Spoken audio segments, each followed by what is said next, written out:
position.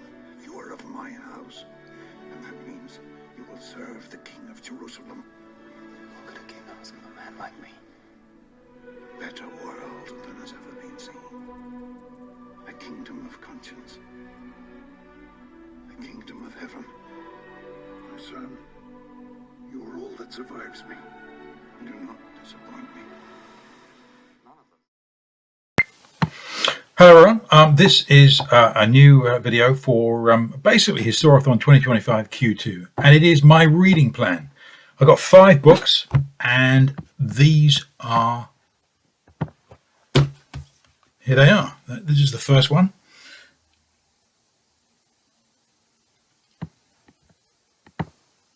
So that is the very short history of the Anglo-Saxon age, and it is written by, I've got 2 things really to say about this. It's written by John Blair, who's a fellow at Oxford University, and I noticed on page 2 an illustration. And I'm going to try and show this as best I can, and if I can't, I'm going to picture it and put it on the screen.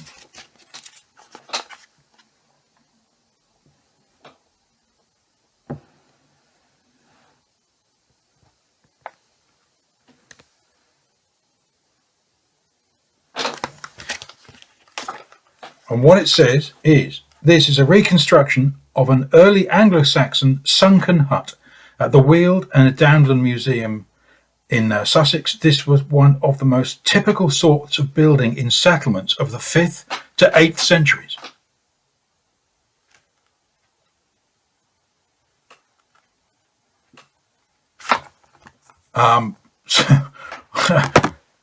That's just mind-blowing from my point of view.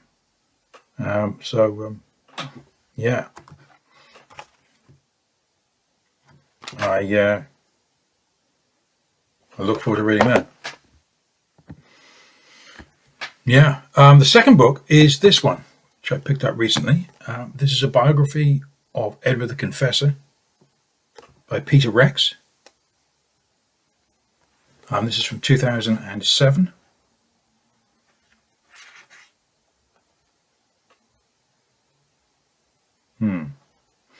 Or is it a second edition published in 2013? And this is the second edition from 2013. So yeah, there it is. It's kind of pretty standard stuff. 205 pages, some short appendices, bibliography, notes. Yeah. And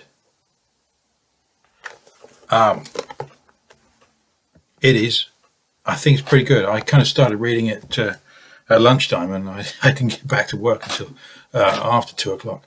As I was reading it. What emerges from the opening pages is pretty typically a dearth of sources and a dearth of evidence. But therefore, several possibilities, several kind of likelies, if you will. What becomes quite apparent is the detective work, or something like detective work, that is kind of involved, that we are invited to participate in. It may all be somewhat elementary, and yet it may turn out to be a bit of a 3-pipe problem. And then again, it might only be a 2-pipe problem, and maybe even a 1-pipe problem. That this is kind of like history in this era, history in this kind of period, history where there is a dearth of sources and evidence in particular, and perhaps history generally, up to a point. So yeah, there is that one. The next one is this nice thing. The Song of Simon de Montfort by Sophie Ambler. There it is. Yeah, and maybe it's best to read from not the preface, but the introduction. Yeah, Simon de Montfort, Earl of Leicester, was one of a rare species, a man who, uncontent with the world, dared to transform it. Today he is known as a champion of parliamentary power, for in 1265 he held what had been hailed the first House of Commons, inviting representatives of the towns as well as knights to gather and discuss the business of government. But he did far more than this. He redrew the entire political order, imagining a means to govern the kingdom that had no meaningful place for kings. Instead, England would be ruled by a council whose powers were sharply defined and decisions carried by the vote of the majority. The radicalism of this regime sat unhappily within the culture of medieval politics, which always preferred tradition to the new, and so Simon and his party were sometimes required to hide their government's more controversial aspects or to cast them in creatively occlusive terms to the outside world. But it was clear then, as it is now, that this was revolutionary.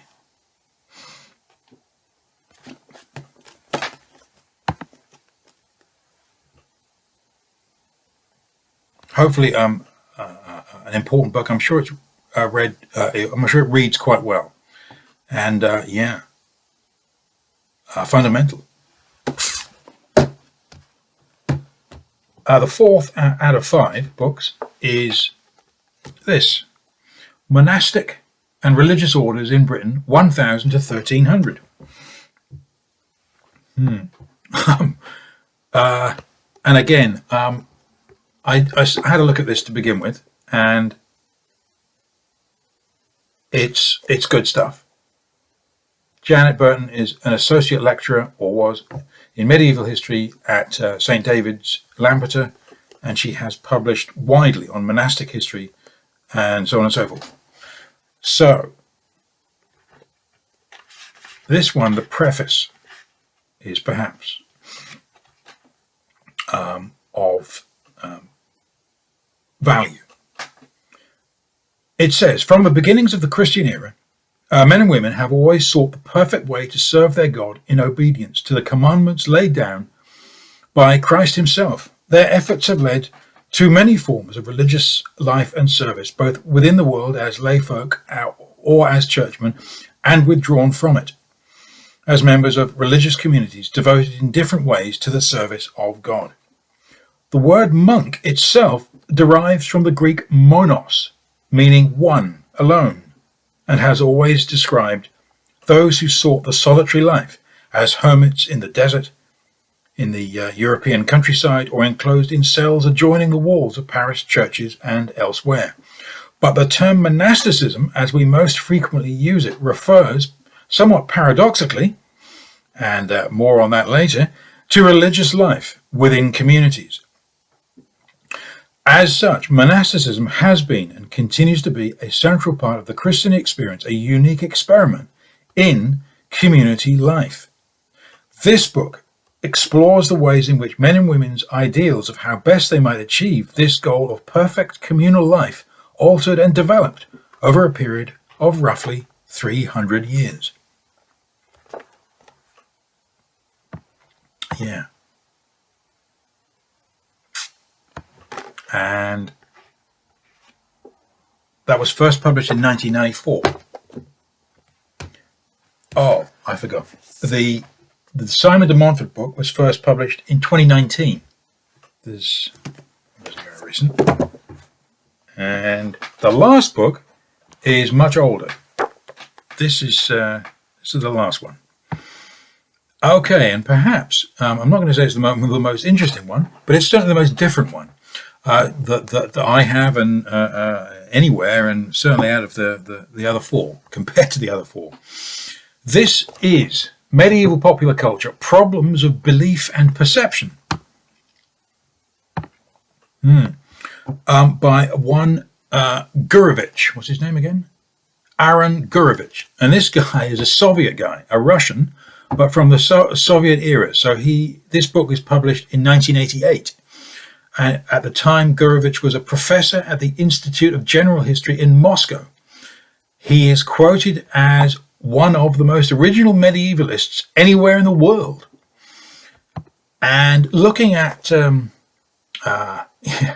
what it says in text, I kind of just jotted down one or two little things that hopefully are going to be about right. What seemingly this book is about is that he seeks to understand a worldview, the worldview of this particular period in history. And one issue that emerges, I've just picked it out at random. One issue is the place of money. Money itself during the early Middle Ages. Was gold and silver less an economic utility and rather more something sacred and even magical? It is the mentalities of people that he seeks to discover. And I quote, "Theologians affirm the representatives and to exalt its lowest members."